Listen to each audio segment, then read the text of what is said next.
سورۃ الکہف، سورہ کہف کا تعارف، مقام نزول۔ یہ سورت مکہ مکرمہ میں نازل ہوئی ہے۔ اس سورت میں 12 رکوع، 111 آیتیں، 1577 کلمے اور 6360 حروف ہیں۔ کہف نام رکھنے کی وجہ، کہف کا معنی ہے پہاڑی غار، اور اس سورت کی آیت نمبر 9 تا 26 میں اصحاب کہف یعنی پہاڑی غار والے چند اولیاء کرام کا واقعہ بیان کیا گیا ہے۔ اس مناسبت سے اس سورت کا نام سورہ کہف رکھا گیا۔ سورہ کہف کے فضائل۔ نمبر 1، سورہ کہف پڑھنے سے گھر میں سکون اور برکت نازل ہوتی ہے۔ چنانچہ حضرت برا بن عازب رضی اللہ تعالیٰ عنہ فرماتے ہیں، ایک مرتبہ ایک صحابی رضی اللہ تعالیٰ عنہ نے سورہ کہف پڑھی۔ گھر میں ایک جانور بھی تھا، وہ بدکنا شروع ہو گیا تو انہوں نے سلامتی کی دعا کی اور غور سے دیکھا کہ کیا بات ہے، تو انہیں ایک بادل نظر آیا جس نے انہیں ڈھانپ رکھا تھا۔ ان صحابی رضی اللہ تعالی عنہ نے اس واقعے کا ذکر جب تاجدار رسالت صلی اللہ تعالی علیہ وآلہ وسلم سے کیا تو آپ صلی اللہ تعالی علیہ وآلہ وسلم نے فرمایا، اے فلاں، قرآن پاک کی تلاوت کرتے رہا کرو۔ وہ بادل سکینہ تھا جو قرآن مجید کی وجہ سے نازل ہوا۔ نمبر 2، حضرت ابو درداء رضی اللہ تعالی عنہ سے روایت ہے، رسول کریم صلی اللہ تعالی علیہ وآلہ وسلم نے ارشاد فرمایا، جو سورہ کہف کی ابتدائی 10 آیات یاد کرے گا وہ دجال کے فتنے سے محفوظ رہے گا۔ نمبر 3، حضرت ابو سعید خدری رضی اللہ تعالی عنہ سے روایت ہے، نبی کریم صلی اللہ تعالی علیہ وآلہ وسلم نے ارشاد فرمایا، جو شخص جمعہ کے دن سورہ کہف کی تلاوت کرے گا تو آئندہ جمعے تک اس کے لیے خاص نور کی روشنی رہے گی۔ سورہ کہف کے مضامین۔ اس سورت کا مرکزی مضمون یہ ہے کہ اس میں نبی کریم صلی اللہ تعالی علیہ وآلہ وسلم سے اصحاب کہف رضی اللہ تعالی عنہم اور حضرت ذوالقرنین رضی اللہ تعالی عنہ کے بارے میں کیے گئے کفار کے سوالات کا جواب دیا گیا ہے۔ چنانچہ آیت نمبر 9 سے لے کر 26 تک اصحاب کہف کا واقعہ بیان کیا گیا ہے، اور اس واقعے میں ان لوگوں کے لیے ایک بہترین مثال ہے جو اپنے دین اور عقیدے کی حفاظت کے لیے اپنا وطن، عزیز رشتہ دار، دوست احباب اور اپنا مال چھوڑ دیتے ہیں، کیونکہ اصحاب کہف چند نوجوان مسلمان تھے جو کہ بت پرست بادشاہ سے اپنے دین کی حفاظت کی خاطر سب کچھ چھوڑ کر ایک غار میں پناہ گزین ہو گئے تھے۔ اور آیت نمبر 83 سے لے کر 99 تک حضرت ذوالقرنین رضی اللہ تعالی عنہ کا واقعہ بیان کیا گیا، اور اس واقعے میں بادشاہوں اور حکمرانوں کے لیے بڑی عبرت و نصیحت ہے، کیونکہ حضرت ذوالقرنین رضی اللہ تعالی عنہ کی حکمرانی مشرق سے لے کر مغرب تک تھی۔ اس کے باوجود وہ اللہ تعالیٰ سے ڈرنے والے، اس کے احکام کی اطاعت کرنے والے، اپنی رعایا سے شفقت و مہربانی کے ساتھ پیش آنے والے اور ان کے ساتھ عدل و انصاف کرنے والے تھے۔ اس کے علاوہ اس صورت میں یہ مضامین بیان کیے گئے۔ نمبر 1، اس کی ابتدا میں قرآن مجید کے اوصاف بیان کیے گئے کہ یہ عدل والی اور مستقیم کتاب ہے اور مسلمانوں کو جنت کی بشارت دینے اور کافروں کو جہنم کے عذاب کی وعید سنانے کے لیے نازل ہوئی ہے۔ نمبر 2، یہ بیان کیا گیا ہے کہ کفار کے ایمان نہ لانے کی وجہ سے نبی کریم صلی اللہ تعالی علیہ وآلہ وسلم کس قدر غمزدہ ہوا کرتے تھے۔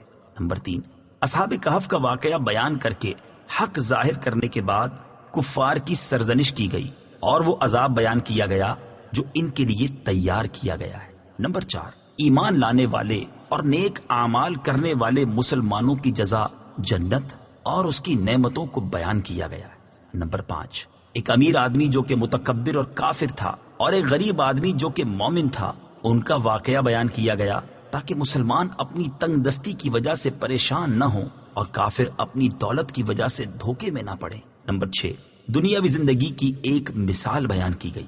نمبر 7، فرشتوں کے حضرت آدم علیہ الصلوۃ والسلام کو سجدہ کرنے اور شیطان کے سجدہ نہ کرنے کا واقعہ بیان کیا گیا۔ نمبر 8، آیت نمبر 60 سے لے کر 82 تک حضرت موسیٰ اور حضرت خضر علیہم الصلوۃ والسلام کا واقعہ بیان کیا گیا۔ نمبر 9، آخرت میں کفار کے اعمال برباد اور ضائع ہونے کا اعلان کیا گیا۔ نمبر 10، نیک اعمال کرنے والے مسلمانوں کو ابدی نعمتوں کی بشارت دی گئی۔ نمبر 11، آخر میں یہ بیان کیا گیا اللہ تعالیٰ کے علم کی کوئی حد اور انتہا نہیں۔ سورہ بنی اسرائیل کے ساتھ مناسبت۔ سورہ کہف کی اپنے سے ماں قبل سورت بنی اسرائیل کے ساتھ ایک مناسبت یہ ہے کہ قرآن پاک میں اللہ تعالیٰ کی تسبیح اور حمد کو ایک ساتھ ذکر کیا جاتا ہے، اور چونکہ سورہ بنی اسرائیل کی ابتدا میں اللہ تعالیٰ کی تسبیح بیان کی گئی تھی، اس لیے اس کے بعد وہ سورت ذکر کی گئی جس کی ابتدا میں اللہ تعالیٰ کی حمد بیان کی گئی ہے۔ دوسری مناسبت یہ ہے کہ سورہ کہف کی ابتدا سورہ بنی اسرائیل کے اختتام سے مناسبت رکھتی ہے کہ سورہ بنی اسرائیل کا اختتام اللہ تعالیٰ کی حمد پر ہوا تھا، اور سورہ کہف کی ابتدا بھی اللہ تعالیٰ کی حمد سے ہوئی۔ تیسری مناسبت یہ ہے کہ یہودیوں کے کہنے پر مشرکین نے نبی کریم صلی اللہ تعالی علیہ وآلہ وسلم سے 3 چیزوں کے بارے میں سوال کیا۔ ان میں سے ایک چیز یعنی روح کے بارے میں سوال کا جواب سورہ بنی اسرائیل میں دے دیا گیا، اور دوسرے 2 سوالوں یعنی اصحاب کہف رضی اللہ تعالی عنہم اور حضرت ذوالقرنین رضی اللہ تعالی عنہ کے واقعے کا جواب سورہ کہف میں دیا گیا۔ بسم اللہ الرحمن الرحیم۔ ترجمہ: اللہ کے نام سے شروع جو نہایت مہربان رحمت والا ہے۔ الحمد للہ الذی انزل علی عبده الكتاب ولم یجعل له عوجا۔ ترجمہ: تمام تعریفیں اس اللہ کے لیے ہیں جس نے اپنے بندے پر کتاب نازل فرمائی اور اس میں کوئی ٹیڑھ نہیں رکھی۔ الحمدللہ، تمام تعریفیں اللہ کے لیے ہیں۔ تفسیر صراط الجنان میں ہے، اس سورت کی ابتدا اللہ عز و جل کی حمد، نبی کریم صلی اللہ تعالی علیہ وسلم کی عظمت اور قرآن پاک کی شان سے کی گئی ہے۔ چنانچہ ارشاد فرمایا کہ تمام تعریفیں اس اللہ عز و جل کے لیے ہیں جس نے اپنے بندے محمد مصطفیٰ صلی اللہ تعالی علیہ وآلہ وسلم پر کتاب یعنی قرآن نازل فرمایا، جو اس کی بہترین نعمت اور بندوں کے لیے نجات و فلاح کا سبب ہے، اور اس قرآن میں کوئی ٹیڑھ نہیں رکھی، یعنی نہ کوئی لفظی خرابی، نہ معنوی، نہ اس کی آیتوں میں آپس میں اختلاف ہے اور نہ تضاد۔ آیت الحمدللہ الذی انزل سے حاصل ہونے والی معلومات۔ اس آیت سے 2 باتیں معلوم ہوئی۔ نمبر 1، اس آیت میں نبی کریم صلی اللہ تعالی علیہ وآلہ وسلم کو اللہ تعالی نے اپنا بندہ فرمایا۔ اس سے معلوم ہوا کہ رسول کی شان اس میں ہے کہ اسے اللہ تعالیٰ کا بندہ کہا جائے، نہ کہ اسے اللہ تعالیٰ کی اولاد کہنا شروع کر دیا جائے، جیسے عیسائی حضرت عیسیٰ علیہ الصلوۃ والسلام کو معاذ اللہ اللہ تعالیٰ کا بیٹا کہتے ہیں۔ نمبر 2، قرآن کریم کا نازل ہونا بہت بڑی نعمت ہے۔ امام فخر الدین رازی رحمت اللہ تعالی علیہ فرماتے ہیں، قرآن مجید کو نازل کرنا حضور پرنور صلی اللہ تعالی علیہ وآلہ وسلم کے لیے اور ہمارے لیے بھی اللہ تعالیٰ کی بڑی عظیم نعمت ہے۔ نبی کریم صلی اللہ تعالی علیہ وآلہ وسلم کے لیے نعمت تو اس طور پر ہے کہ اس مقدس کتاب کے ذریعے اللہ تعالیٰ نے اپنے حبیب صلی اللہ تعالی علیہ وآلہ وسلم کو توحید اور اللہ تعالیٰ کی پاکی پر، نیز اللہ تعالیٰ کی صفات جلال و اکرام کے علوم کے اسرار پر مطلع کیا۔ فرشتوں اور انبیاء اکرام علیہ الصلوۃ والسلام کے احوال، قضاء و قدر کے احوال کے اسرار، عالم سفلی کے احوال کا عالم علوی کے احوال سے تعلق رکھنے کے اسرار، عالم آخرت کے احوال کا عالم دنیا کے احوال سے تعلق رکھنے کے اسرار، عالم جسمانیت کے عالم روحانیت سے مربوط ہونے کی کیفیت وغیرہ کے اسرار عطا فرمائے۔ اور بے شک یہ چیزیں عظیم ترین نعمتوں میں سے ہیں، اور اس کتاب کا ہمارے حق میں نعمت ہونا اس طور پر ہے کہ یہ کتاب پابندیوں اور احکامات، وعدہ اور وعید، ثواب اور عذاب کے بیان پر مشتمل ہے۔ خلاصہ یہ ہے کہ یہ کتاب انتہائی اعلیٰ درجے کی کامل کتاب ہے، تو اس سے ہر ایک اپنی طاقت اور فہم کے مطابق نفع حاصل کرے۔ قیما لینذر بأسا شدیدا من لدنه ويبشر المؤمنین الذین یعملون الصالحات ان لهم اجرا حسنا ماکثین فیہ ابدا وَيُنذِرَ الَّذِينَ قَالُوا اتَّخَذَ اللَّهُ وَلَدًا۔ ترجمہ: لوگوں کی مصلحتوں کو قائم رکھنے والی نہایت معتدل کتاب، تاکہ اللہ کی طرف سے سخت عذاب سے ڈرائے اور اچھے اعمال کرنے والے مومنوں کو خوشخبری دے کہ ان کے لیے اچھا ثواب ہے جس میں ہمیشہ رہیں گے، اور ان لوگوں کو ڈرائے جو کہتے ہیں کہ اللہ نے اپنا کوئی بچہ بنایا ہے۔ قیمن، لوگوں کی مصلحتوں کو قائم رکھنے والی نہایت معتدل کتاب۔ تفسیر صراط الجنان میں ہے، اس آیت اور اس کے بعد والی 2 آیات کا خلاصہ یہ ہے کہ قرآن مجید بندوں کی دینی اور دنیاوی مصلحتوں کو قائم رکھنے والی انتہائی معتدل کتاب ہے، اور اسے اس لیے نازل کیا گیا ہے تاکہ میرے حبیب صلی اللہ تعالی علیہ وآلہ وسلم اس کتاب کے ذریعے اللہ تعالیٰ کی طرف سے کافروں کو سخت عذاب سے ڈرائیں، اور اللہ تعالیٰ کی رضا کے لیے اچھے اعمال کرنے والے مومنوں کو خوشخبری دیں کہ ان کے لیے اچھا ثواب یعنی جنت اور اس کی نعمتیں ہیں جس میں وہ ہمیشہ رہیں گے۔ اور قرآن کریم کو اس لیے نازل کیا گیا ہے تاکہ وہ اس کے ذریعے یہودیوں اور عیسائیوں وغیرہ ان لوگوں کو ڈرائیں جو کہتے ہیں کہ اللہ تعالیٰ نے اپنی کوئی اولاد بنائی ہے۔ ما لهم به من علم ولا لآبائهم كبرت كلمة تخرج من أفواههم إن يقولون إلا كذبا۔ ترجمہ، اس بارے میں نہ تو وہ کچھ علم رکھتے ہیں اور نہ ان کے باپ دادا، کتنا بڑا بول ہے جو ان کے منہ سے نکلتا ہے، وہ بالکل جھوٹ کہہ رہے ہیں۔ ما لهم به من علم ولا لآبائهم، اس بارے میں نہ تو وہ کچھ علم رکھتے ہیں اور نہ ان کے باپ دادا۔ تفسیر صراط الجنان میں ہے، ارشاد فرمایا کہ اللہ تعالیٰ نے اپنا کوئی بچہ بنایا ہے، اس بارے میں نہ تو وہ کچھ علم رکھتے ہیں اور نہ ان کے باپ دادا جن کی وہ اس عقیدے میں پیروی کر رہے ہیں، یعنی علم اس بات کا تقاضا ہی نہیں کرتا کہ اللہ تعالیٰ اپنی کوئی اولاد بنائے، کیونکہ اللہ تعالیٰ کے لیے بچے کا ہونا فی نفس ہی محال ہے، اور انہوں نے یہ بات ان چیزوں میں غور و فکر کے بغیر محض جہالت کی وجہ سے کہی ہے جو اللہ تعالیٰ کے لیے ہو سکتی ہیں، اور جو اللہ تعالیٰ کے لیے محال ہیں۔ اللہ تعالیٰ کے لیے بچہ ہونا کتنا بڑا بول ہے جو ان کے منہ سے نکلتا ہے۔ وہ لوگ اللہ تعالیٰ کی شان میں بالکل جھوٹ کہہ رہے ہیں اور اس بات کے سچ ہونے کا امکان تک بھی نہیں ہے۔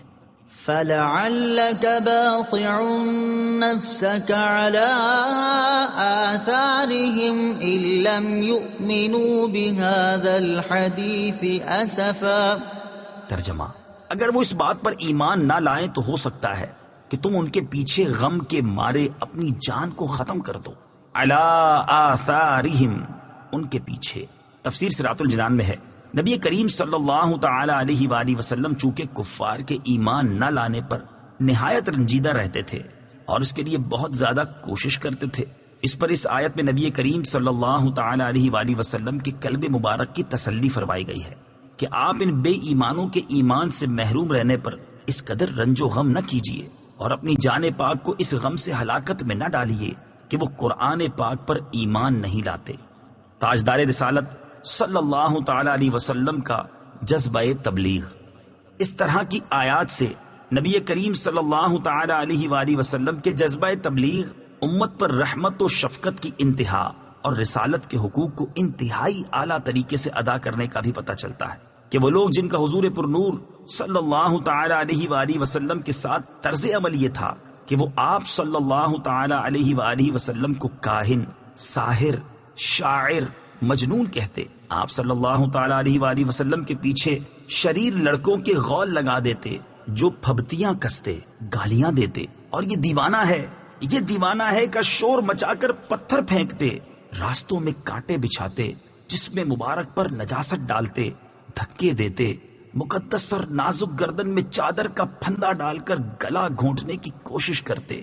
نیز رحمت عالم صلی اللہ تعالی علیہ وآلہ وسلم کے ساتھ ساتھ غریب مسلمانوں پر بھی ظلم و ستم کے پہاڑ توڑتے، صحرائے عرب کی تیز دھوپ میں تنور کی طرح گرم ریت کے ذروں پر مسلمانوں کو پیٹھ کے بل لٹا کر ان کے سینوں پر بھاری پتھر رکھ دیتے، لوہے کو آگ میں گرم کر کے ان سے مسلمانوں کے جسموں کو داغتے۔ ان کے ساتھ رحمت للعالمین صلی اللہ تعالی علیہ وآلہ وسلم کا طرز عمل کیا ہے کہ آپ صلی اللہ تعالی علیہ وآلہ وسلم ان کے ایمان نہ لانے کی وجہ سے اس قدر غمزدہ ہو رہے ہیں جس سے آپ صلی اللہ تعالی علیہ وآلہ وسلم کی جان چلی جانے کا خطرہ ہے۔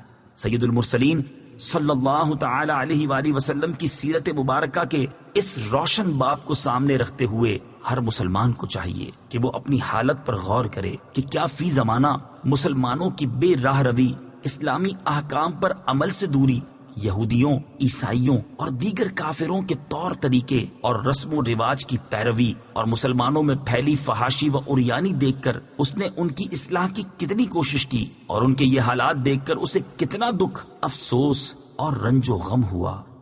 إِنَّا جَعَلْنَا مَا عَلَى الْأَرْضِ زِينَةً لَهَا لِنَبْلُوَهُمْ أَيُّهُمْ أَحْسَنُ عَمَلًا وَإِنَّا لَجَاعِلُونَ مَا عَلَيْهَا صَعِيدًا جُرُزًا۔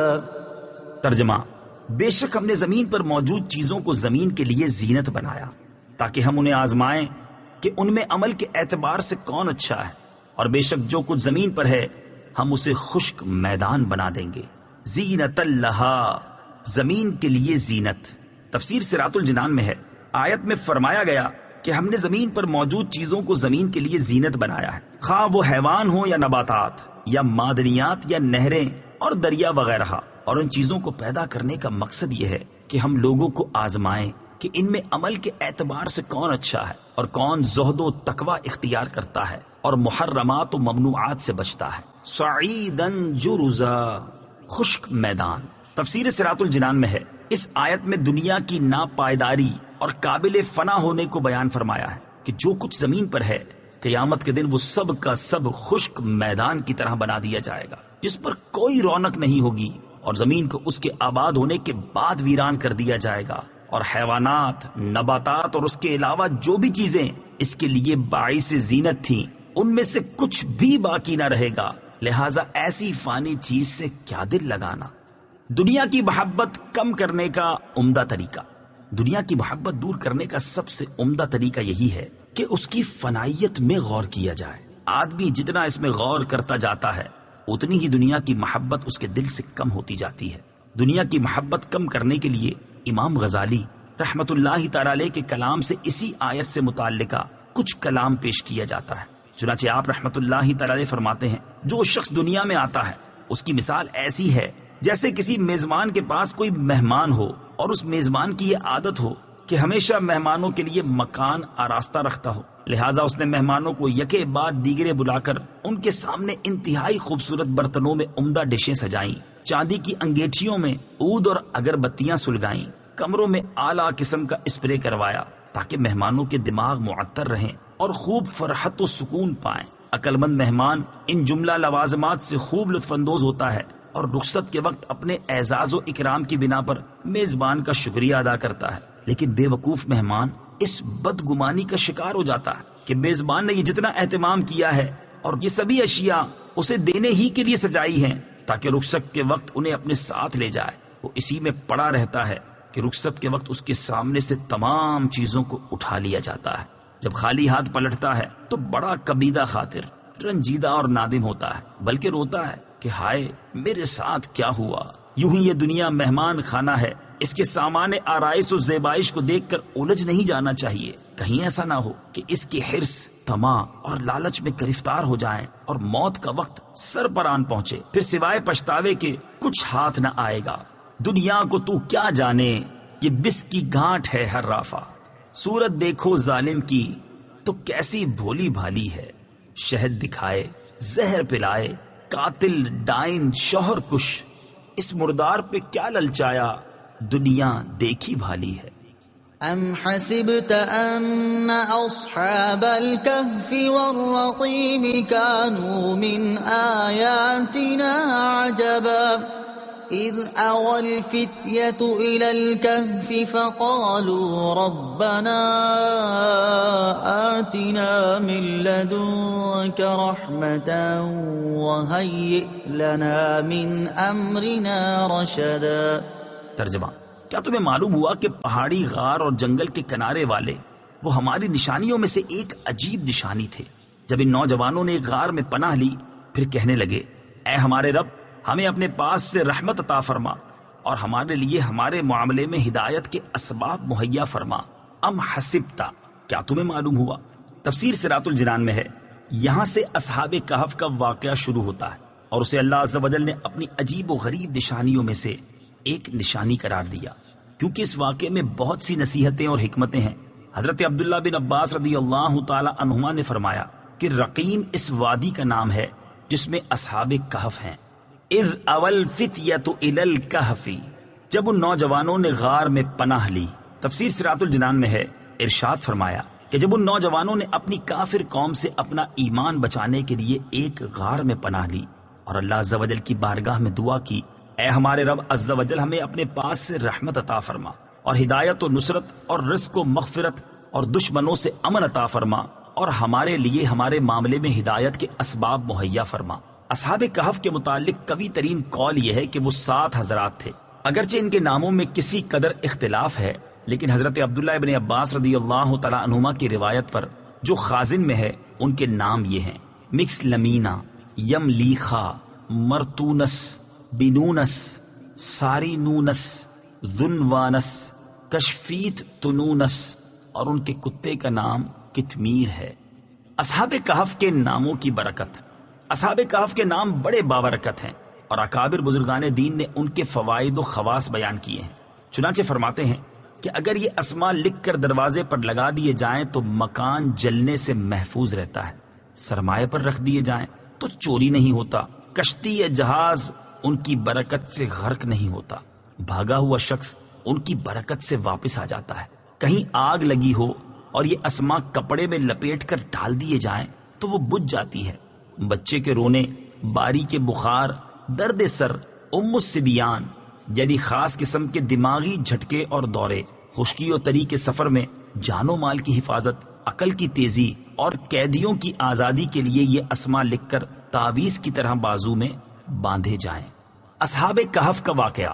اکثر مفسرین کے نزدیک اصحاب کہف رضی اللہ تعالی عنہم کا واقعہ حضرت عیسیٰ علیہ الصلوۃ والسلام کے آسمان پر تشریف لے جانے کے بعد رونما ہوا، اور بعض مفسرین کے نزدیک یہ واقعہ حضرت عیسیٰ علیہ الصلوۃ والسلام سے پہلے کا ہے، اور اس کا ذکر اہل کتاب کی مذہبی کتابوں میں موجود ہے، اور اسی وجہ سے یہودیوں نے بڑی توجہ کے ساتھ ان کے حالات محفوظ رکھے. بہرحال یہ واقعہ کس زمانے میں رونما ہوا اس کی اصل حقیقت اللہ تعالیٰ ہی بہتر جانتا ہے.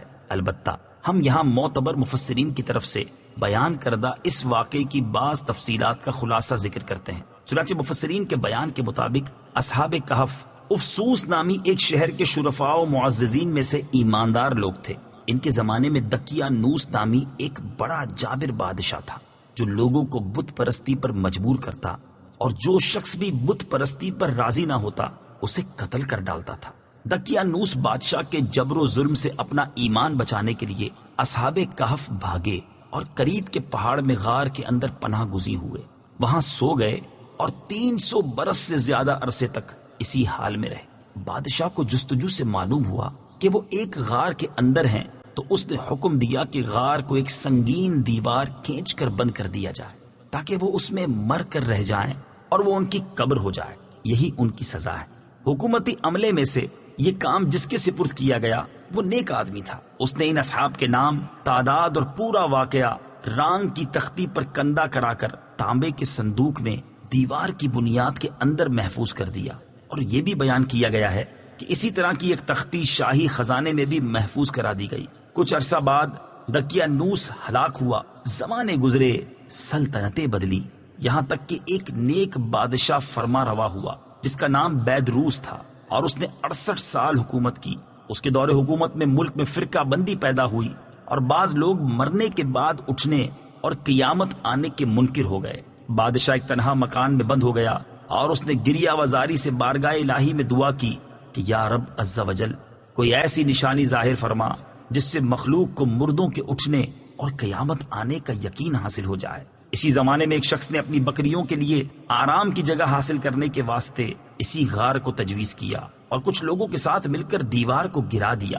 دیوار گرنے کے بعد کچھ ایسی ہیبت طاری ہوئی کہ گرانے والے بھاگ گئے. اصحاب کہف اللہ تعالیٰ کے حکم سے فرحاں و شاداں اٹھے، چہرے شگفتہ، طبیعت خوش، زندگی کی تر و تازگی موجود. ایک نے دوسرے کو سلام کیا اور نماز کے لیے کھڑے ہو گئے.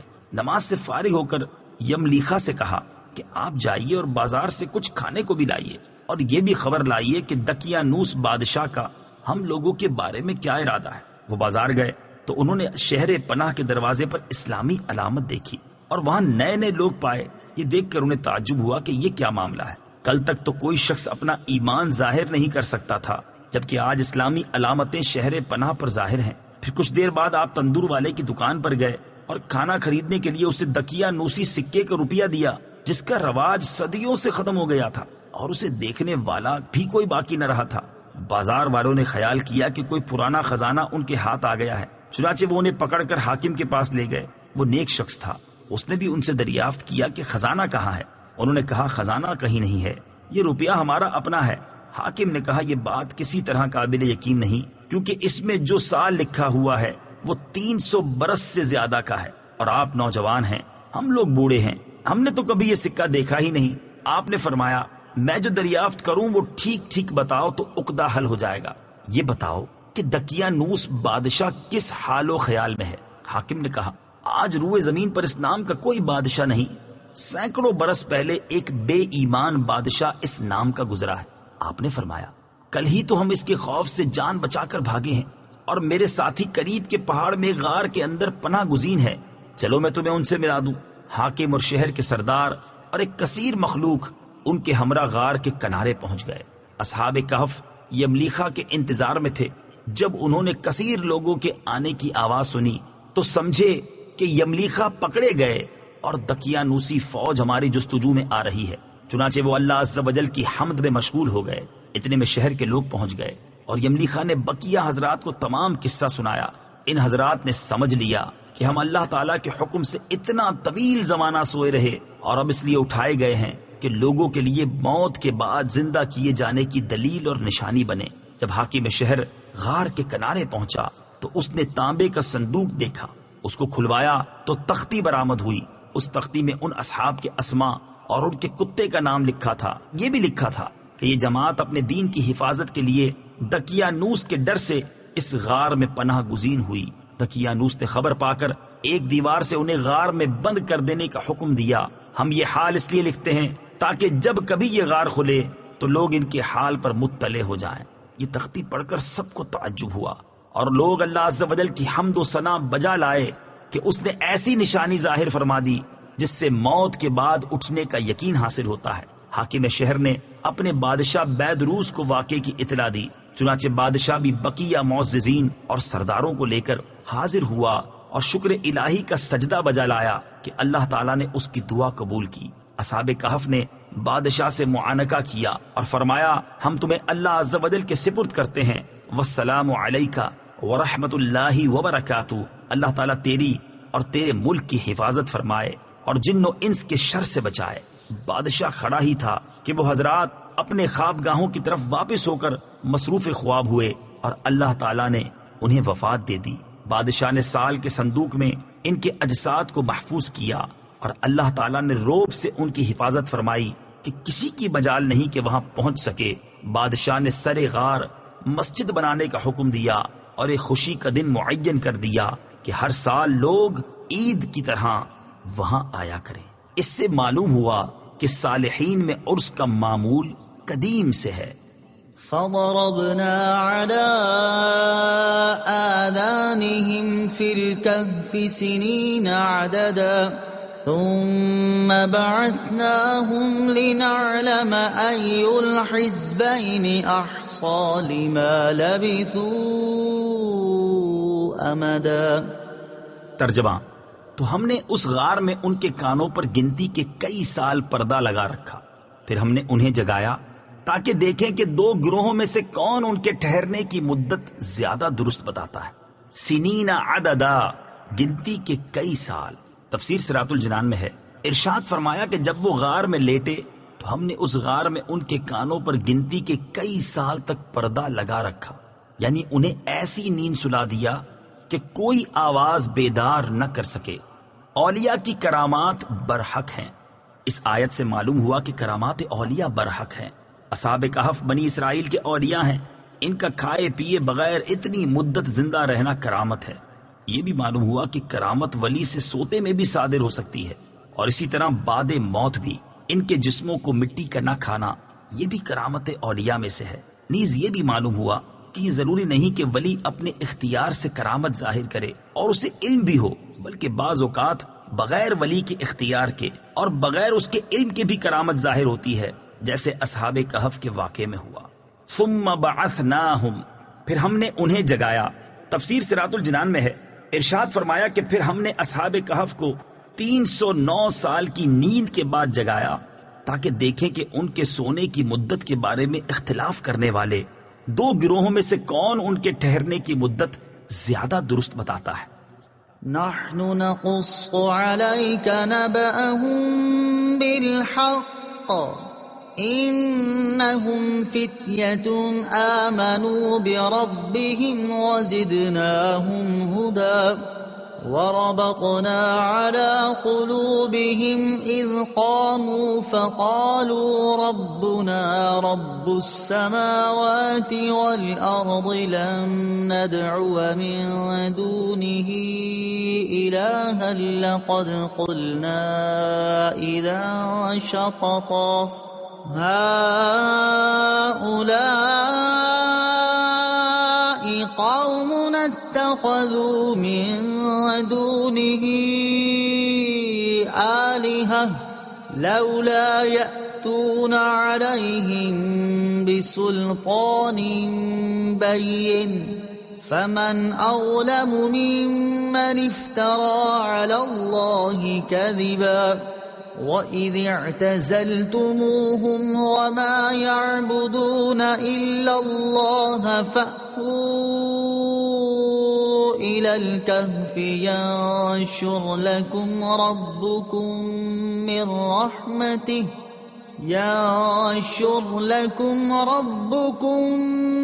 رَحْمَتِهِ وَيُهَيِّئْ لَكُمْ مِنْ أَمْرِكُمْ مِرْفَقًا۔ ترجمہ: ہم آپ کے سامنے ان کا ٹھیک ٹھیک حال بیان کرتے ہیں۔ بے شک وہ کچھ جوان تھے جو اپنے رب پر ایمان لائے، اور ہم نے ان کی ہدایت میں اضافہ کر دیا، اور ہم نے ان کے دلوں کو قوت عطا فرمائی۔ جب وہ کھڑے ہو گئے تو کہنے لگے، ہمارا رب وہ ہے جو آسمانوں اور زمین کا رب ہے، ہم اس کے سوا کسی معبود کی عبادت ہرگز نہیں کریں گے۔ اگر ہم ایسا کریں تو اس وقت ہم ضرور حد سے بڑی ہوئی بات کہنے والے ہوں گے۔ یہ ہماری قوم ہے، انہوں نے اللہ کے سوا اور معبود بنا رکھے ہیں، یہ ان پر کوئی روشن دلیل کیوں نہیں لاتے؟ تو اس سے بڑھ کر ظالم کون جو اللہ پر جھوٹ باندھے۔ اور آپس میں کہا، جب تم ان لوگوں سے اور اللہ کے سوا جن کو یہ پوچھتے ہیں ان سے جدا ہو جاؤ تو غار میں پناہ لو، تمہارا رب تمہارے لیے اپنی رحمت پھیلا دے گا اور تمہارے کام میں تمہارے لیے آسانی مہیا کر دے گا۔ اذ قاموا فقالوا، جب وہ کھڑے ہو گئے تو کہنے لگے۔ تفسیر صراط الجنان میں ہے، انہوں نے اپنی بات دقیانوس بادشاہ کے سامنے کی جب اس نے انہیں اپنے دربار میں بلا کر بتوں کی عبادت نہ کرنے پر باز پرس کی تھی۔ وَإِذِ اعْتَزَلْتُمُوهُمْ، اور جب تم ان لوگوں سے جدا ہو جاؤ۔ تفسیر صراط الجنان میں ہے، یہاں سے جو کلام ہے یہ ان حضرات کا آپس میں تھا، انہوں نے ایک دوسرے سے کہا کہ اس کافر قوم میں نہ رہو بلکہ ان سے جدا ہو جاؤ اور جا کر کہیں کسی گوشے میں چھپ جاؤ جہاں ان کے فتنے سے بچ کر اللہ عز و جل کی عبادت کیا کریں۔ ہم کو امید ہے کہ اللہ تعالی ہمیں گوشائے عافیت ضرور دے گا۔ فتنوں کے زمانے میں ایمان کی حفاظت کا ذریعہ، اس سے معلوم ہوا کہ فتنوں کے زمانے میں خلقت سے علیحدگی اپنے ایمان کی حفاظت کا ذریعہ ہے۔ احادیث مبارکہ میں بھی یہی فرمایا گیا ہے۔ چنانچہ حضرت ابو سعید خدری رضی اللہ تعالی عنہ سے روایت ہے، رسول اللہ صلی اللہ تعالی علیہ وآلہ وسلم نے ارشاد فرمایا، ان قریب مسلمان کا بہترین مال وہ بکریاں ہوں گی جنہیں لے کر یہ پہاڑ کی چوٹیوں اور برساتی مقامات پر چلا جائے گا، کیونکہ وہ اپنے دین کو بچانے کی خاطر فتنوں سے بھاگ رہا ہوگا۔ حضرت ابو ہریرہ رضی اللہ تعالیٰ عنہ سے روایت ہے، حضور اقدس صلی اللہ تعالیٰ علیہ وسلم نے ارشاد فرمایا، ان قریب فتنے کھڑے ہوں گے جن میں بیٹھا ہوا شخص کھڑے سے اچھا رہے گا، اور کھڑا ہوا چلنے والے سے اچھا رہے گا، اور چلنے والا دوڑنے والے سے اچھا رہے گا۔ جو اس فتنے کی طرف جھانکے گا تو وہ اسے بھی اپنی لپیٹ میں لے لے گا۔ ان دنوں جس کو بچاؤ کی کوئی جگہ یا پناہ گاہ ملے تو اسے اس میں پناہ لے لینی چاہیے۔ حضرت ابو بکرہ رضی اللہ تعالی عنہ سے روایت ہے، رسول اکرم صلی اللہ تعالی علیہ وآلہ وسلم نے ارشاد فرمایا، ان قریب فتنے ہوں گے، خبردار پھر فتنے ہوں گے، پھر وہ فتنے ہوں گے کہ ان میں بیٹھا ہوا چلتے ہوئے سے بہتر ہوگا، اور چلتا ہوا دوڑتے ہوئے سے بہتر ہوگا۔ آگاہ رہو کہ جب وہ فتنے واقع ہوں تو جس کے پاس اونٹ ہوں وہ اونٹوں سے مل جائے، اور جس کے پاس بکریاں ہوں وہ اپنی بکریوں میں چلا جائے، اور جس کی زمین ہو وہ اپنی زمین میں پہنچ جائے۔ یہ سن کر ایک صحابی رضی اللہ تعالی عنہ نے عرض کی، یا رسول اللہ صلی اللہ تعالی علیہ وآلہ وسلم، جس کے پاس اونٹ، بکریاں اور زمین نہ ہو تو وہ کیا کرے؟ ارشاد فرمایا، وہ اپنی تلوار کی طرف رخ کرے اور اس کی دھار کو پتھر سے کوٹ دے، پھر اگر الگ ہونے کی طاقت رکھے تو الگ ہو جائے، یعنی اپنی تلوار توڑ دے تاکہ باہمی جنگ و جدال میں حصہ ہی نہ لے سکے۔ بارگاہ الہی کے مقبول بندے تقیہ نہیں کرتے۔ اس آیت سے یہ بھی معلوم ہوا کہ مقبولان بارگاہ الہی تقیہ نہیں کرتے، جیسے اصحاب کہف نے علاقہ چھوڑ دیا لیکن تقیہ نہ کیا۔ وَتَرَى الشَّمْسَ إِذَا طَلَعَت تَّزَاوَرُ عَن كَهْفِهِمْ ذَاتَ الْيَمِينِ وَإِذَا غَرَبَت تَّقْرِضُهُمْ ذَاتَ الشِّمَالِ وَهُمْ فِي فَجْوَةٍ مِّنْهُ ذَلِكَ مِنْ آيَاتِ اللَّهِ مَن يَهْدِ اللَّهُ فَهُوَ الْمُهْتَدِ وَمَن يُضْلِلْ فَلَن تَجِدَ لَهُ وَلِيًّا مُرْشِدًا۔ ترجمہ: اور اے حبیب، تم سورج کو دیکھو گے کہ جب نکلتا ہے تو ان کے غار کے دائیں جانب مائل ہو کر نکل جاتا ہے، اور جب غروب ہوتا ہے تو ان سے بائیں طرف کترا کر گزر جاتا ہے، حالانکہ وہ اس غار کے کھلے حصے میں ہے۔ یہ اللہ کی نشانیوں میں سے ہے، جسے اللہ ہدایت دیتا ہے تو وہی ہدایت پانے والا ہے، اور جسے وہ گمراہ کرے تو تم ہرگز اس کے لیے کوئی راہ دکھانے والا مددگار نہ پاؤ گے۔ وَتَرَى الشَّمْسَ، اور تم سورج کو دیکھو گے۔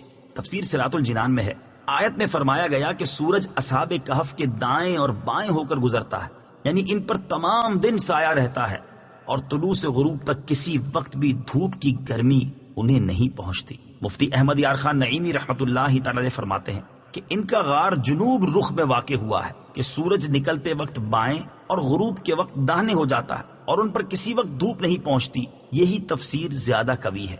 آیت میں مزید فرمایا کہ حالانکہ وہ اس غار کے کھلے حصے میں ہیں، گویا ہر وقت انہیں تازہ ہوائیں پہنچتی رہتی ہیں، یعنی وہ کھلے میدان میں ہونے کے باوجود دھوپ سے محفوظ ہیں۔ یا تو ان کی یہ کرامت ہے یا کچھ رخ ہی ایسا ہے۔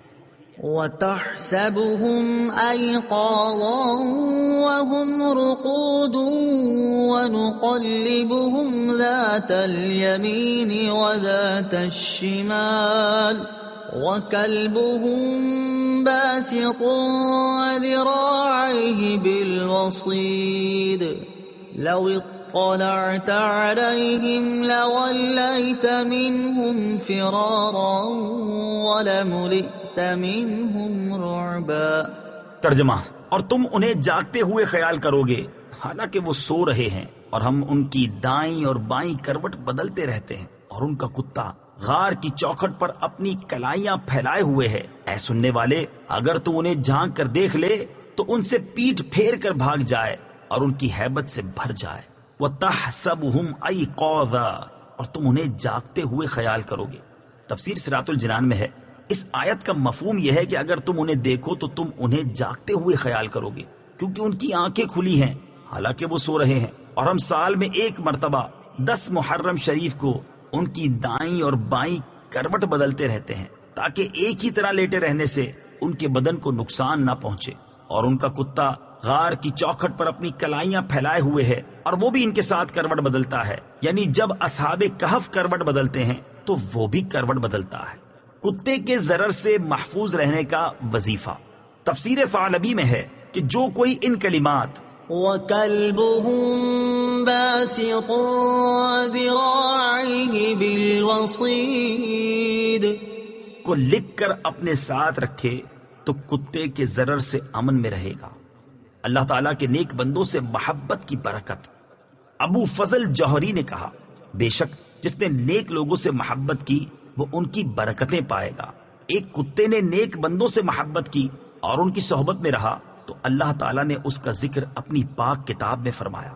ابو عبداللہ محمد بن احمد قرطبی رحمت اللہ تعالی فرماتے ہیں، جب نیک بندوں اور اولیاء کرام کی صحبت میں رہنے کی برکت سے ایک کتا اتنا بلند مقام پا گیا حتیٰ کہ اللہ تعالیٰ نے اس کا ذکر قرآن پاک میں فرمایا، تو اس مسلمان کے بارے میں تیرا کیا گمان ہے جو اولیاء اور صالحین سے محبت کرنے والا اور ان کی صحبت سے فیض یاب ہونے والا ہے۔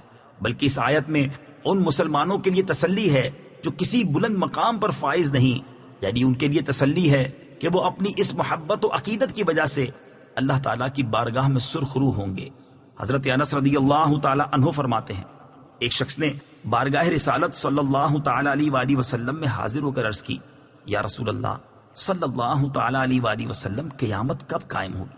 رسول پاک صلی اللہ تعالی علیہ وسلم نے نماز ادا کی اور اس کے بعد فرمایا، قیامت کے بارے میں سوال کرنے والا کہاں ہے؟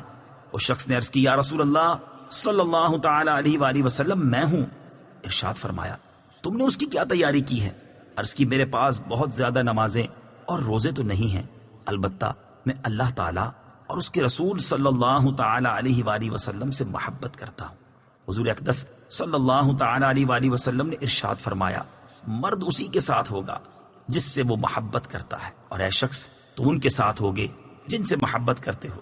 حضرت انس رضی اللہ تعالیٰ عنہ فرماتے ہیں، میں نے اسلام قبول کرنے کے بعد اس سے زیادہ مسلمانوں کو خوش نہیں دیکھا جتنا اس دن دیکھا تھا۔ لو اطلعت علیہم، اے سننے والے اگر تو انہیں جھانک کر دیکھ لے۔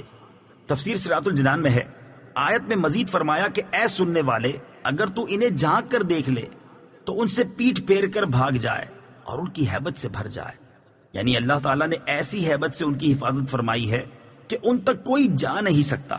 بعض روایتوں میں ہے کہ حضرت امیر معاویہ رضی اللہ تعالیٰ عنہ جنگ روم کے وقت کہف کی طرف گزرے تو انہوں نے اصحاب کہف کے غار میں داخل ہونا چاہا۔ حضرت عبداللہ ابن عباس رضی اللہ تعالیٰ عنہما نے انہیں منع کیا اور یہ آیت پڑھی۔ پھر ایک جماعت حضرت امیر معاویہ رضی اللہ تعالیٰ عنہ کے حکم سے داخل ہوئی تو اللہ تعالیٰ نے ایک ایسی ہوا چلائی کہ سب جل گئے۔ وَكَذَلِكَ بَعَثْنَاهُمْ لِيَتَسَاءَلُوا بَيْنَهُمْ قَالَ قَائِلٌ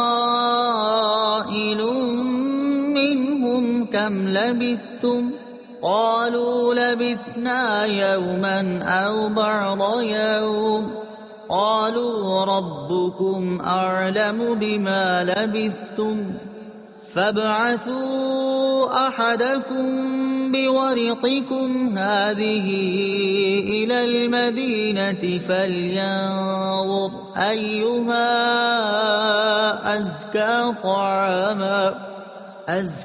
طَعَامًا فَلْيَأْتِكُم بِرِزْقٍ مِّنْهُ وَلْيَتَلَطَّفْ وَلَا يُشْعِرَنَّ بِكُمْ أَحَدًا إِنَّهُمْ إِن يَظْهَرُوا عَلَيْكُمْ يَرْجُمُوكُمْ أَوْ يُعِيدُوكُمْ فِي مِلَّتِهِمْ وَلَن تُفْلِحُوا إِذًا أَبَدًا۔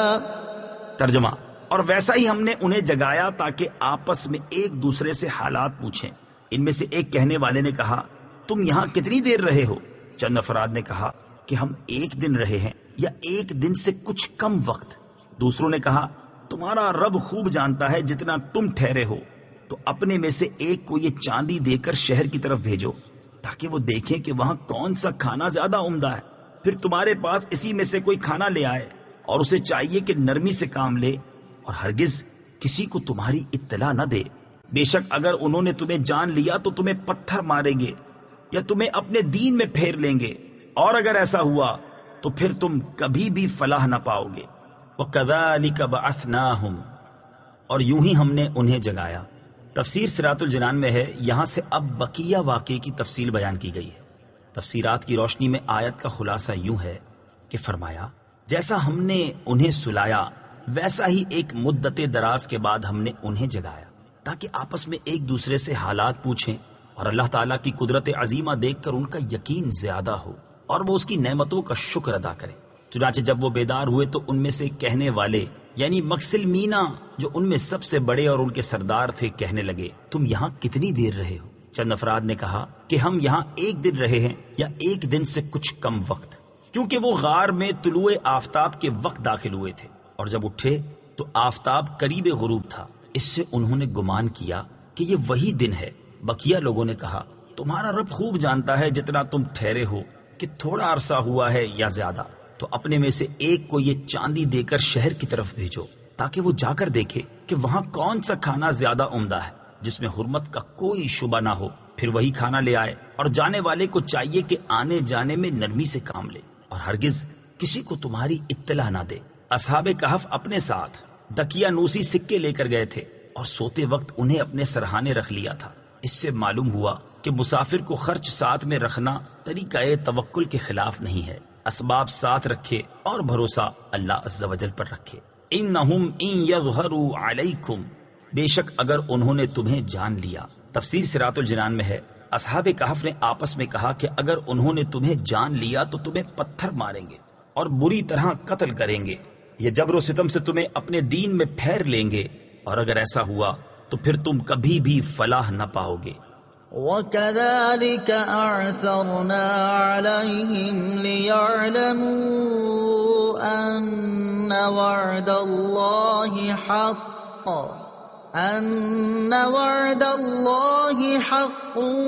وَأَنَّ السَّاعَةَ لَا رَيْبَ فِيهَا إِذْ يَتَنَازَعُونَ بَيْنَهُمْ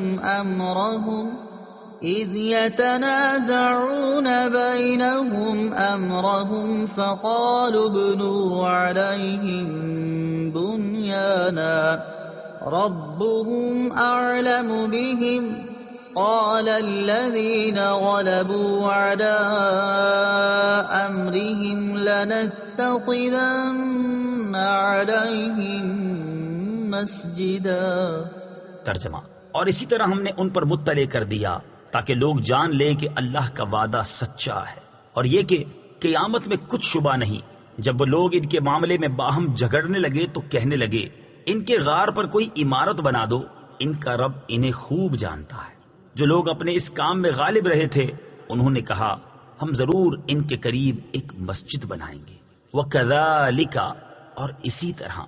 تفسیر صراط الجنان میں ہے، ارشاد فرمایا کہ جیسے ہم نے اصحاب کہف کو جگایا تھا، اسی طرح ہم نے لوگوں کو دقیانوس کے مرنے اور مدت گزر جانے کے بعد اصحاب کہف کے بارے میں مطلع کر دیا، تاکہ تمام لوگ اور بالخصوص بیدروس بادشاہ کی قوم کے منکرین قیامت جان لیں کہ اللہ عز و جل کا وعدہ سچا ہے، اور یہ کہ قیامت میں کچھ شبہ نہیں۔ پھر اصحاب کہف کی وفات کے بعد ان کے ارد گرد عمارت بنانے میں لوگ باہم جھگڑنے لگے تو کہنے لگے، ان کے غار پر کوئی عمارت بنا دو، ان کا رب عز و جل انہیں خوب جانتا ہے۔ جو لوگ اپنے اس کام میں غالب رہے تھے یعنی بیدروس بادشاہ اور اس کے ساتھی، انہوں نے کہا، ہم ضرور ان کے قریب ایک مسجد بنائیں گے جس میں مسلمان نماز پڑھیں اور ان کے قرب سے برکت حاصل کریں۔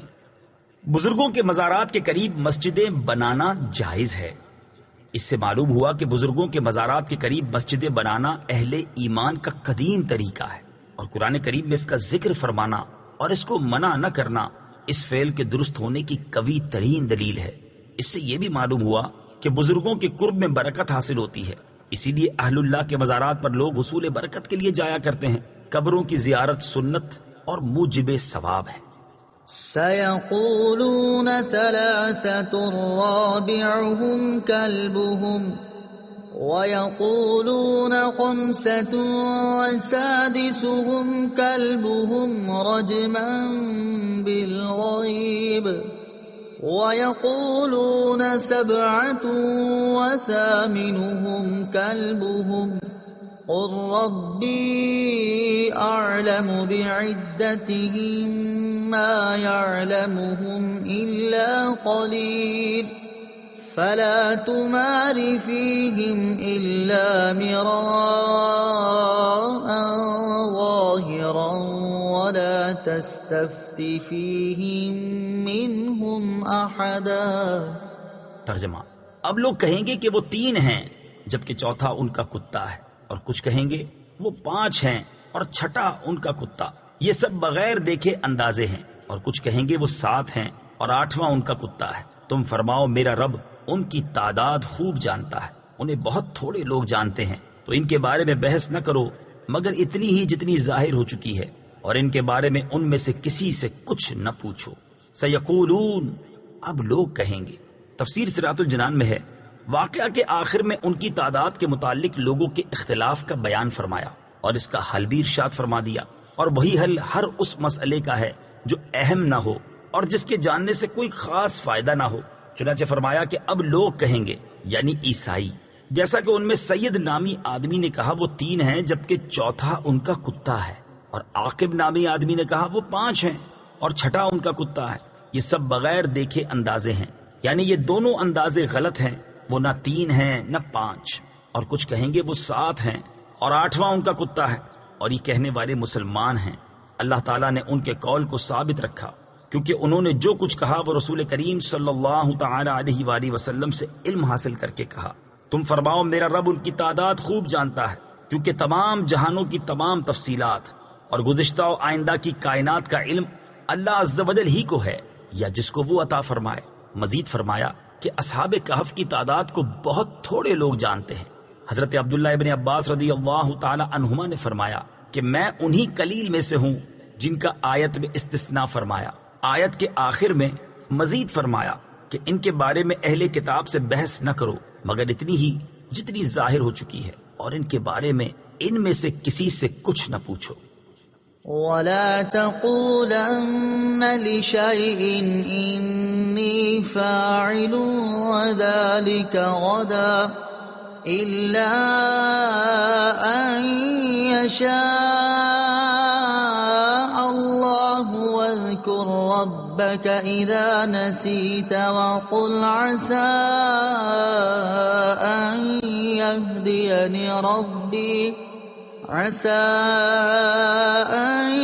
يَهْدِيَنِ رَبِّي لِأَقْرَبَ مِنْ هَٰذَا رَشَدًا۔ ترجمہ: اور ہرگز کسی چیز کے متعلق نہ کہنا کہ میں کل یہ کرنے والا ہوں مگر یہ کہ اللہ چاہے، اور جب تم بھول جاؤ تو اپنے رب کو یاد کر لو، اور یوں کہو کہ قریب ہے کہ میرا رب اس واقعے سے زیادہ قریب ہدایت کا کوئی راستہ دکھائے۔ الا ان یشاء اللہ، مگر یہ کہ اللہ چاہے۔ تفسیر صراط الجنان میں ہے، یہاں 2 آیتوں میں اسلامی تعلیمات کی ایک بنیادی چیز بیان فرمائی کہ مسلمان کو چاہیے کہ اپنے ارادے میں انشاء اللہ ضرور کہا کرے۔ چنانچہ فرمایا گیا کہ اور ہرگز کسی چیز کے متعلق نہ کہنا کہ میں کل یہ کرنے والا ہوں، مگر ساتھ ہی یہ کہا کرو کہ اللہ عز و جل چاہے تو میں کر لوں گا۔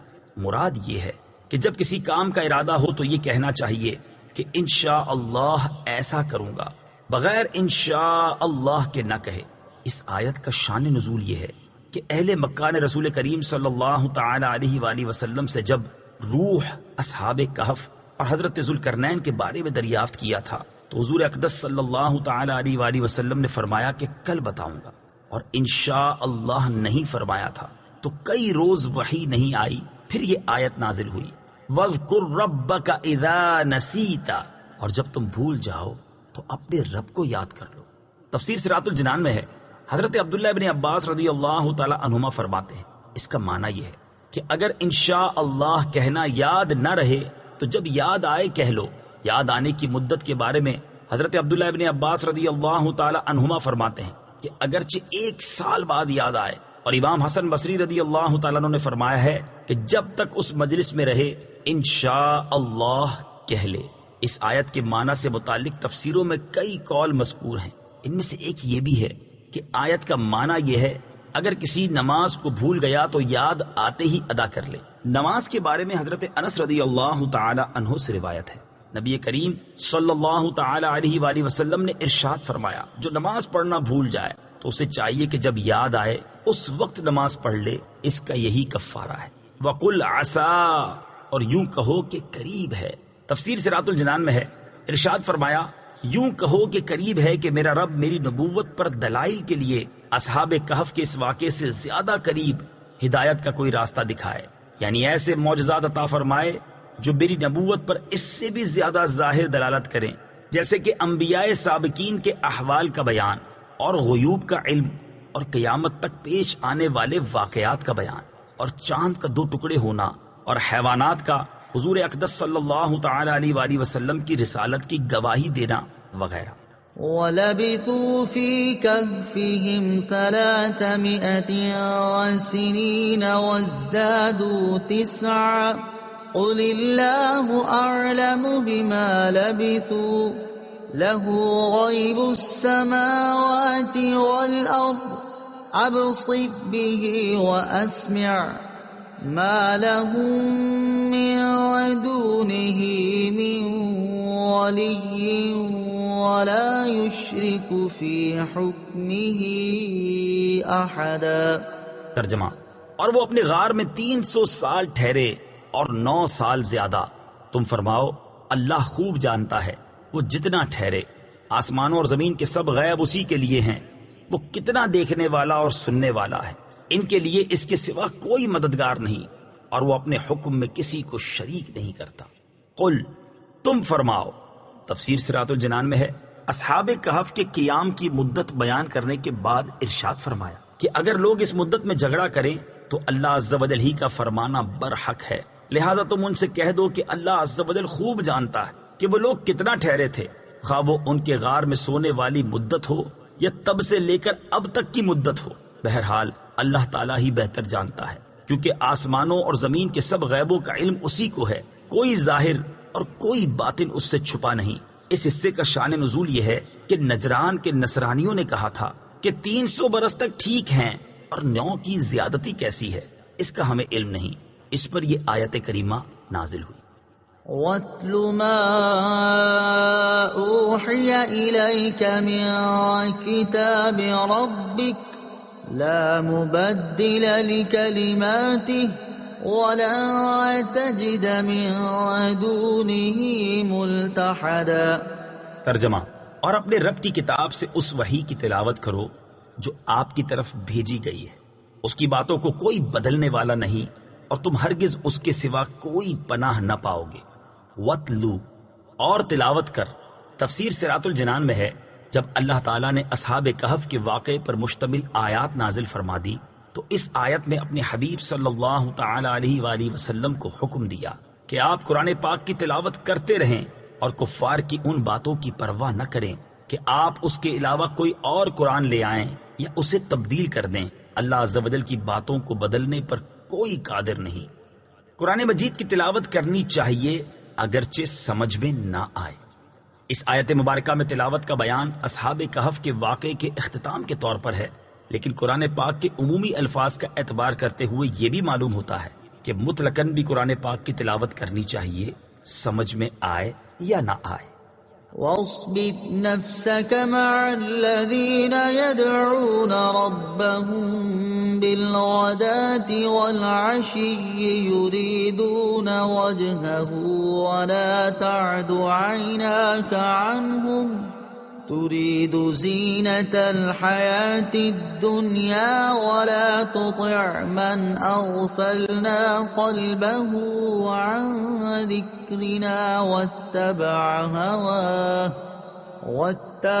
هواه وكان أمره فرطا۔ ترجمہ، اور اپنی جان کو ان لوگوں کے ساتھ مانوس رکھ جو صبح و شام اپنے رب کو پکارتے ہیں، اس کی رضا چاہتے ہیں، اور تیری آنکھیں دنیا کی زندگی چاہتے ہوئے انہیں چھوڑ کر اوروں پر نہ پڑیں، اور اس کی بات نہ مان جس کا دل ہم نے اپنی یاد سے غافل کر دیا، اور وہ اپنی خواہش کے پیچھے چلا اور اس کا کام حد سے گزر گیا۔ الذین یدعون ربہم بالغداة والعشی، جو صبح و شام اپنے رب کو پکارتے ہیں۔ تفسیر صراط الجنان میں ہے، اس آیت کا شان نزول یہ ہے کہ سرداران کفار کی ایک جماعت نے سرکار دو عالم صلی اللہ تعالی علیہ وآلہ وسلم سے عرض کیا کہ ہمیں غرباء اور شکستہ حالوں کے ساتھ بیٹھتے شرم آتی ہے، اگر آپ انہیں اپنی صحبت سے جدا کر دیں تو ہم اسلام لے آئیں، اور ہمارے اسلام لانے سے خلق کثیر اسلام لے آئے گی۔ اس پر یہ آیت کریمہ نازل ہوئی، اور نبی کریم صلی اللہ تعالی علیہ وآلہ وسلم کو فرمایا گیا کہ اپنی جان کو ان لوگوں کے ساتھ مانوس رکھ جو صبح و شام اپنے رب عز و جل کو پکارتے ہیں، اس کی رضا چاہتے ہیں، یعنی جو اخلاص کے ساتھ ہر وقت اللہ عز و جل کی طاعت میں مشغول رہتے ہیں۔ آیت وَاصْبِرْ نَفْسَكَ سے معلوم ہونے والے مسائل۔ اس آیت مبارکہ سے بہت سے مسائل معلوم ہوئے۔ نمبر 1، نبی کریم صلی اللہ تعالی علیہ وآلہ وسلم کی تربیت خود رب العالمین عز و جل فرماتا ہے۔ جیسے یہاں ہوا کہ ایک معاملہ درپیش ہوا تو اللہ عز و جل نے اپنے حبیب علیہ الصلوۃ والسلام کی خود تربیت فرمائی اور آپ کی کمال کی طرف رہنمائی فرمائی۔ نمبر 2، یہ بھی معلوم ہوا کہ اچھوں کے ساتھ رہنا اچھا ہے اگرچہ وہ فقراء ہوں، اور بروں کے ساتھ رہنا برا ہے اگرچہ وہ مالدار ہوں۔ نمبر 3، یہ بھی معلوم ہوا کہ صبح و شام خصوصیت سے اللہ عز و جل کا ذکر کرنا بہت افضل ہے، قرآن پاک میں بطور خاص صبح و شام کے ذکر کو بکثرت بیان فرمایا ہے، جیسے اس آیت میں بھی ہے اور اس کے علاوہ بھی بہت سی آیتوں میں ہے۔ نمبر 4، یہ بھی معلوم ہوا کہ حضور پر نور صلی اللہ تعالی علیہ وآلہ وسلم کو صالحین سے بطور خاص محبت ہے کہ آپ صلی اللہ تعالی علیہ وسلم کو اس کا حکم دیا گیا ہے۔ نمبر 5، صالحین کی 2 علامتیں بھی اس آیت میں بیان فرمائیں۔ اول یہ کہ وہ صبح و شام اللہ عز و جل کا ذکر کرتے ہیں، اور دوسری یہ کہ ہر عمل سے اللہ عز و جل کی رضا اور خوشنودی کے طلبگار ہوتے ہیں۔ نمبر 6، مزید اس آیت میں دنیا داروں کی طرف نظر رکھنے اور ان کی پیروی سے ممانعت کے بارے میں حکم ہے۔ اس حکم میں قیامت تک کے مسلمانوں کو ہدایت ہے کہ غافلوں، متکبروں، ریاکاروں، مالداروں کی نہ مانا کریں اور ان کے مال و دولت پر نظریں نہ جمائیں، بلکہ مخلص، صالح، غرباء و مساکین کے ساتھ تعلق رکھیں اور انہی کی اطاعت کیا کریں۔ دنیا کی محبت میں گرفتار مالداروں کی بات ماننا دین کو برباد کر دیتا ہے۔ قرآن و حدیث کی روشنی میں جو بات سمجھ آتی ہے وہ یہ ہے کہ مال اور مالدار فی نفس ہی نہ برے ہیں اور نہ اچھے، بلکہ مال کا غلط استعمال اور ایسے مالدار برے ہیں، اور چونکہ مالدار عموماً نفس پرستی میں پڑ جاتے ہیں اسی لیے ان کی مذمت زیادہ بیان کی جاتی ہے۔ اسی سے ملتا جلتا ایک حکم حدیث مبارکہ میں ہے۔ چنانچہ حضرت عبداللہ ابن عباس رضی اللہ تعالی عنہما سے روایت ہے، رسول اللہ صلی اللہ تعالی علیہ وآلہ وسلم نے ارشاد فرمایا، میری امت میں سے کچھ لوگ علم دین سیکھیں گے، قرآن پڑھیں گے اور کہیں گے ہم امیروں کے پاس اس لیے جاتے ہیں تاکہ ان سے دنیا حاصل کریں اور اپنے دین